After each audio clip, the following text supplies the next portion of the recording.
प्रदेश नेतृत्व को 2-2 का जवाब दिया है।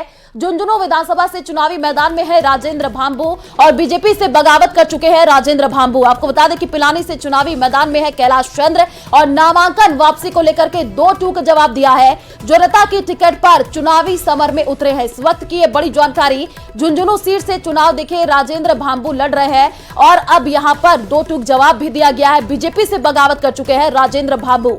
तो झुंझुनू से बड़ी जानकारी, जो बागी है वो बीजेपी का गणित बिगाड़ सकते हैं, ये बड़ी अपडेट। और बीजेपी के 2 बागी अब देखिए मैदान में थाल जो है वो ठोक रहे हैं और ये कहा जा रहा है कि अब आने वाले दिनों में चुनाव है और उससे पहले ये जो बागी है वो समीकरण बिगाड़ सकते हैं। ज्यादा जानकारी के लिए संवाददाता कृष्णा सिंह हमारे साथ फोन लाइन पर जुड़ चुके हैं। कृष्णा, पिलानी से चुनावी मैदान में कैलाश चंद्र है और ये कहा जा रहा है कि अब बीजेपी की मुश्किल बढ़ सकती है क्योंकि यहाँ पर जितने भी बागी है वो अब चुनावी मैदान में ताल ठोकते हुए नजर आ रहे हैं। जी, मैं आपको बता दूं कि झुंझुनू की 2 सीटों पर हैं वो बागी हैं, वो मैदान में उतर चुके हैं और उन्होंने अपने प्रचार अभियान की शुरुआत है वो भी कर दी है। झुंझुनू सीट की बात करें तो यहाँ से भाजपा की टिकट मांग रहे राजेंद्र भांबू ने है वो निर्दलीय ताल ठोक दी है और अणगासर से उन्होंने अपने प्रचार अभियान की शुरुआत कर दी है और उन्होंने जो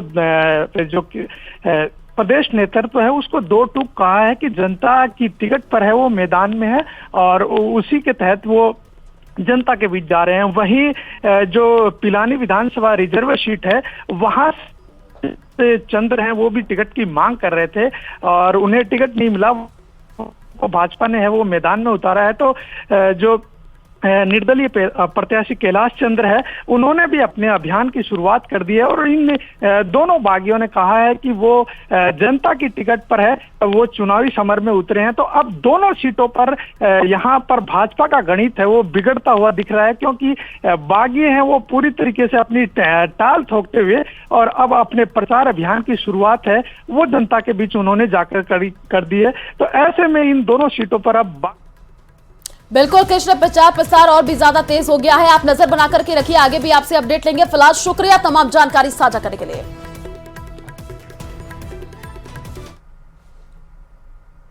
तो नामांकन वापस लेने की आखिरी तारीख आ जाए। आपको बता दें कि आखिरी वक्त तक बागियों को मनाने की यहां पर कोशिश की जा रही है और बीजेपी को अब तक 2 सीटों पर बड़ी राहत मिली है। बागी नामांकन वापस लेने के लिए अब तैयार हो चुके हैं। जोटवाड़ा से पूर्व मंत्री राजपाल सिंह आज प्रेस कॉन्फ्रेंस करने वाले हैं। बांसवाड़ा से बीजेपी के बागी हकरू मैडा भी मान चुके हैं। तो ये बड़ी जानकारी आपको दे रहे हैं। आखिरी वक्त तक देखिए यहां पर बागियों को मनाने की कोशिश लगातार जारी है और बीजेपी को अब 2 सीटों पर यह बड़ी राहत मिलती हुई नजर आ रही है क्योंकि बागी नामांकन वापस लेने को अब तैयार हो चुके हैं। और जो तस्वीरें निकल करके सामने आई हैं उसमें देखिए ये देखा जा रहा है कि जो बागी है वो खिलाड़ी अब यहाँ पर कहीं न कहीं उतर रहे हैं। कई जगह पर देखिए अब ये तस्वीरें निकल करके सामने आई है कि अब जो बागी है वो कहीं न कहीं अब यहाँ पर बड़ी संख्या में अब बगावत करते हुए नजर आ रहे हैं और यहाँ पर खेल बिगड़ सकता है। इसको लेकर के अब बागी को मनाने की जो कवायद है वो और भी ज्यादा तेज होती हुई दिख रही है। जोटवाड़ा से पूर्व मंत्री राजपाल सिंह आज प्रेस कॉन्फ्रेंस करेंगे। तो नामांकन वापस करने का आज आखिरी दिन है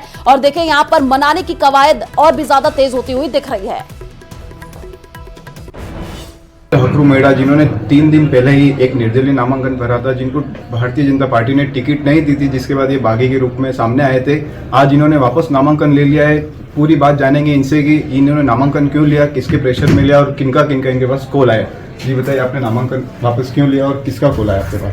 हमें राष्ट्रीय नेतृत्व का भी फोन सभी आया, प्रदेश नेतृत्व का भी फोन आया, कहा है कि अभी और हमारे जिलाध्यक्ष का बहुत प्रयास रहा। हमें संपर्क में जिलाध्यक्ष ने कहा कि मैं जिलाध्यक्ष नया अपना हूँ तो निश्चित रूप से मेरी भी इज्जत का सवाल है और 5 सीटें बांसवाड़ा जिले को जिताने हैं और 5 जिताने हैं तो निश्चित रूप से हमें जो परिवार में एक दूसरे का दरार नहीं पड़े उसके लिए, और भारतीय जनता पार्टी हमारी माँ है, ऐसी स्थिति को लेकर देखते हुए हमें इस फार्म को हमने विड्रॉ किया।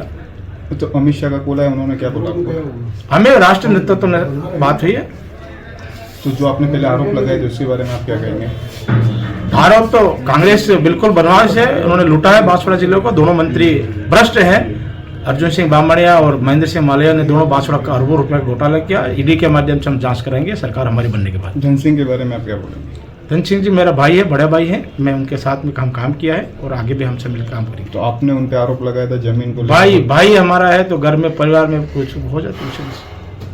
आगे आप पार्टी को किस तरह से देखेंगे? पार्टी मेरी माँ है, उसको जिताने का पूरा प्रयास करेंगे, किसी प्रकार की कोई दिक्कत नहीं आने देंगे, उसके लिए हम लड़ेंगे। ये हमारा कार्यकर्ता गांव-गांव का कार्यकर्ता तैयार है लड़ने के लिए। और उन्होंने कहा कार्यकर्ताओं की आवाज़ है कि पिछले बार जो घटना हुई है इस पुनः घटना आपसे नहीं हो, ये चिंता कार्यकर्ताओं के मन की। तो बांसवाड़ा विधानसभा की स्थिति इस बार बांसवाड़ा विधानसभा 60 से 70 हजार वोटों से भारतीय जनता पार्टी जीतेगी। तो जोधपुर से बड़ी जानकारी आपको दे दें, आपको बता दें कि रामेश्वर दाधीच ने वापस अपना